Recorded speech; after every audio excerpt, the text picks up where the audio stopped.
Good morning, Amy. Yes, but certainly a tragic situation here on the 10 freeway last night as one person did lose their life. We are seeing these winds sort of really kick up, making it tough to stand. So you can only imagine what the firefighters up in the hills are dealing with. Let me show you as we can see it from our vantage point. You can see just a little bit of the smoke there coming over the ridge of the San Gabriels as the fire has pushed its way back into the forest away from the homes, which is good news.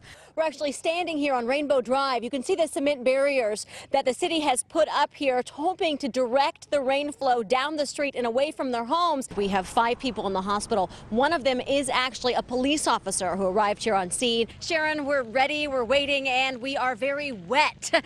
You can see very easily the rain is really coming down. Because of the strong winds, firefighters say the flames spread very quickly here on the CarMax lot. In all, 16 vehicles were damaged. There are 9 guns on this battleship, and believe it or not, the diameter of the barrels is 16 inches, the largest ever built in the U.S. Navy. And what they've built is sort of this little alcove where you can get under the water for kids or kids at heart. And I'm joined now by Michelle Sousa. We're under here because we're hoping they're going to swim to us, and they have been sporadically. Investigators tell me this particular stretch of Randolph Road is extremely attractive to street racers for a couple of reasons. This has just been a heartbreaking and emotional ordeal for Hannah Anderson and her family in San Diego County. But the good news is this morning that she is safe, she is sound, she's in a hospital in Idaho, and will be reunited with her father at some point today. Because look over my shoulder.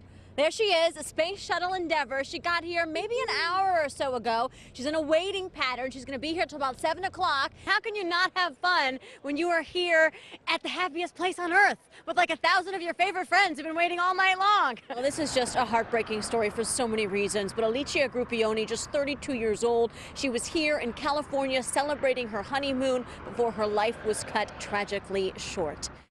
It's 5'8", 190. The Signal Hill Police Department employs 37 officers, but today they have 38.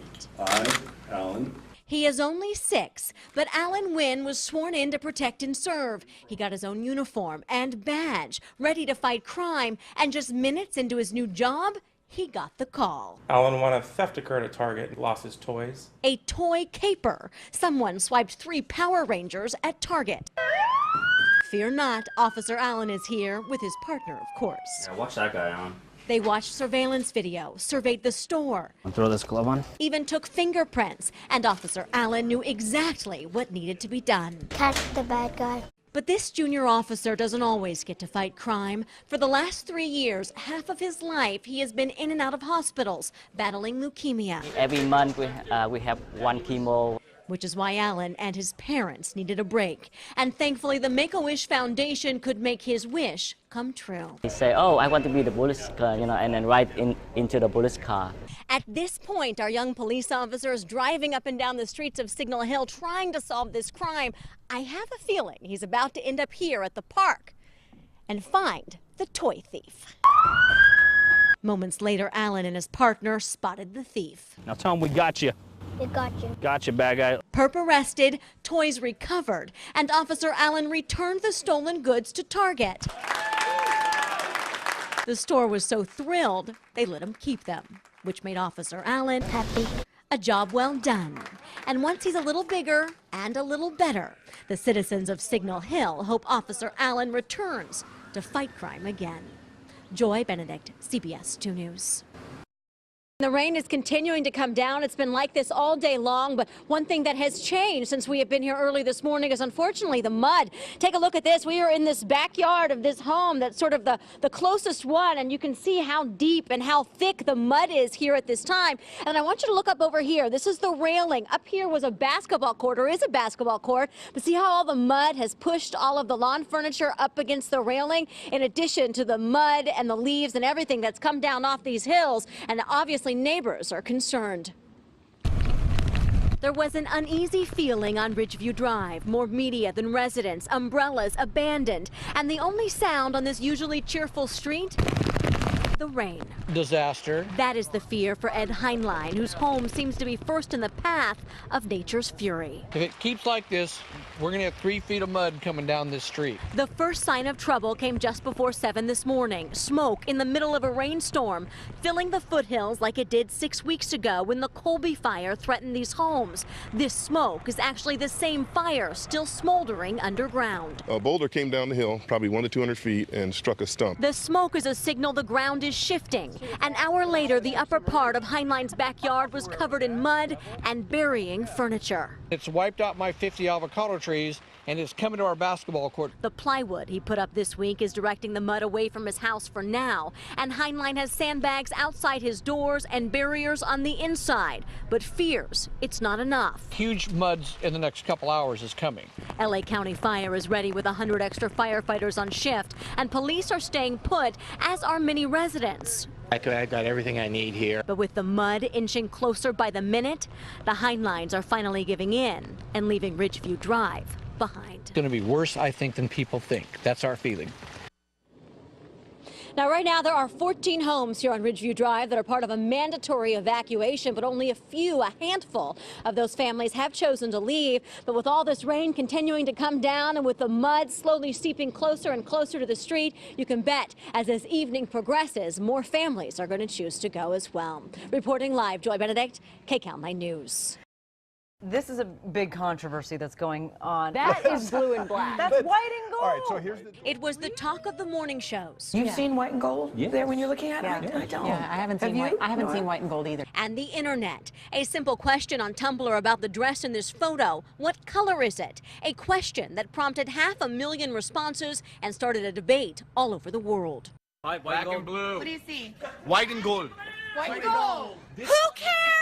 And although the Big Bang Theory has clout in Hollywood, we found a real doctor to help us get our vision straight. It actually brings it to common attention something that we find really fascinating. Dr. Vivek Patel is a neuro-ophthalmologist at the USCI Institute. He says dress gait is more simple than we can see. Your brain is subconsciously subtracting out some of the colors and adding in some of the others, allowing the mind to play tricks or fill in the blanks for what is missing. So how we process an image has this variability from moment to moment, person to person. Roman Originals, an English retailer, makes the dress, and it is in fact black and blue. But this great debate isn't about what color the dress is, but in fact this one photograph. I see blue and gold. Everything is just white and gold. It's plain as day to me. And many see the dress change colors based on the screen it's on, something Dr. Patel says is normal.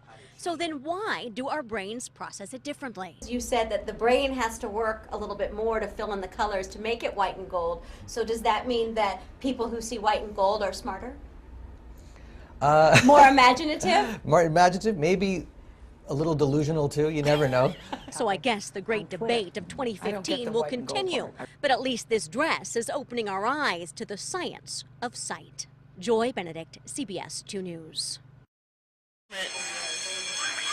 Cell phone video captured the scene. The alarm sounded as neighbors ran to get out of this burning building, but trapped inside these flames was a little girl. Last night they left me in there because they didn't see me.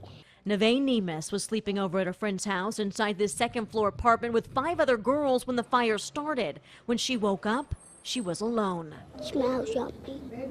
What did you smell? Fire. Smoke.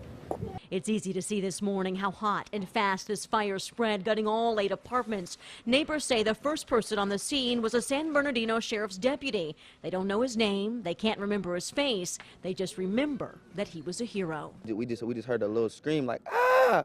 And then that's when the cop just ran up there full speed and he just grabbed her. If it wasn't for him, she would have never got out of there. The deputy is Arturo Ramirez. He works the overnight shift and is getting some much-deserved rest today, but his supervisor spoke to him this morning. He went to the apartment and heard screams. Sergeant Annalyn says Deputy Ramirez ran in and found 2 women with 2 children huddled in the corner. He got them out, then saw the unthinkable. 2 little hands pounding on the inside window. Ramirez went back inside this burning building a second time and found Neve. I was calling for help. And then what happened? They came and get me. Who came and got you? Police officer. He's a father, and he understands, you know, there's nothing more important than your child. Unfortunately, most living in this building lost everything, belongings, cars, memories. But despite the damage, they say they are thankful for the Red Cross, firefighters, and of course, that deputy who saved what matters most. Thank you for saving me. The manager of this apartment complex was able to find a few vacant apartments for some of the families. The American Red Cross is helping out those other families that remain displaced. However, that is just temporary. As for the cause of this fire, investigators say it is still under investigation, but it is considered accidental. From Victorville, Joy Benedict, CBS 2 News.